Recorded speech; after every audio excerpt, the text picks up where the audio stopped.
Hey friends, Todd Chipman here, Dean of Graduate Studies, Associate Professor of Biblical Studies at Midwestern Baptist Theological Seminary. I'm here with Dr. Tyler Sykora, Assistant Professor of Biblical Studies.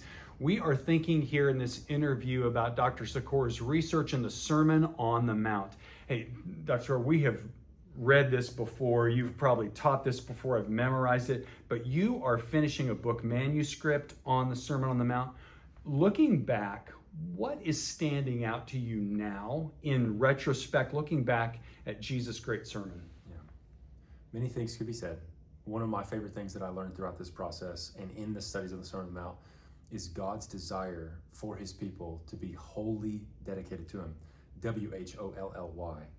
Entirely dedicated to him from the inside out. One of the things that Jesus does in the Sermon on the Mount is he's constantly distinguishing true righteousness from hypocritical righteousness. It's actually a theme throughout the entire sermon. And it really comes to a point in chapter 5, verse 48, where Jesus says, you must be, our English Bibles typically translate perfect, as our Heavenly Father is perfect.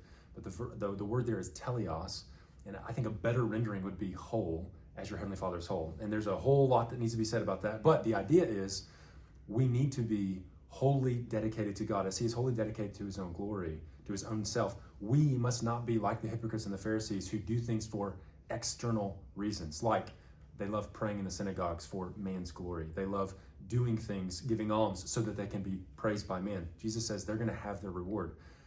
But the Father does not want followers that are partial or half-hearted. He wants whole life, everything in us dedicated to God for the right reasons. So from the inside out, motives matter, in other words. It's not simply a matter of obedience. It's obedience with the right motives. Hence, at the very end of the Sermon on the Mount, there's going to be many people that hear, away from me, I never knew you. And it's not that they didn't do a lot of good things. They cast out demons. They did many mighty works.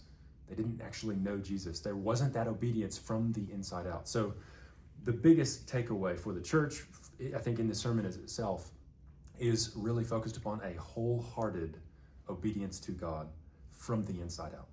We're looking forward to that book coming out and updates in the future. For more interviews, go to biblicalstudiestoday.com. See you again next time.